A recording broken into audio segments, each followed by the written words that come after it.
Okay, rule number 9 is about sanitation. Sanitation. So, I don't know if you've done the plumbing course already, kung tapos na kayo sa plumbing. If you are done with plumbing, then this should be very easy. If you haven't done the plumbing course yet, the plumbing subject, then this should still be easy actually kasi hindi siya very detailed. No? Hindi masyadong detailed yung plumbing or sanitation chapter ng building code. Hindi siya nowhere near the level of details of plumbing code. Okay, itong sanitation chapter is very, very simple. So, basic sanitation provisions nakalagay. All buildings daw, at the very least, should have the following.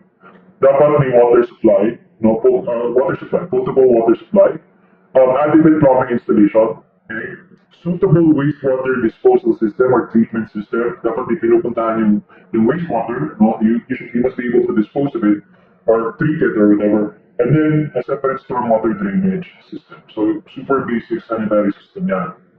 Next, as to disposing of wastewater, saan dapat itapon yung wastewater from the toilets, yung mga from the sinks, saan dapat yan pupunta. All of this sewage now must be discharged directly to the street sewer, kung merong street sewer. Dapat dyan diretso. Kung merong street sewer, you can use septic tanks instead.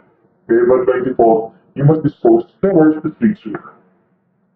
An important plumbing concept also, super basic, is that rainwater must be drained separately. You must not combine rainwater with the primary sanitary system. You must not combine rainwater with sewage, basically, is what we're saying, because rainwater is relatively cleaner than sewage.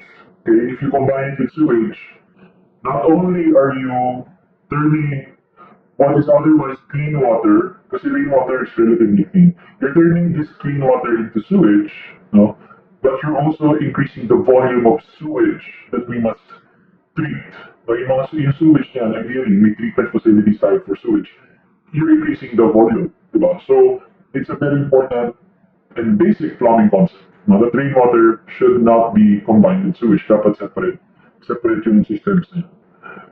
Ito, broad requirement. All plumbing installations must conform to the requirements of the National Plumbing Code, which is correct.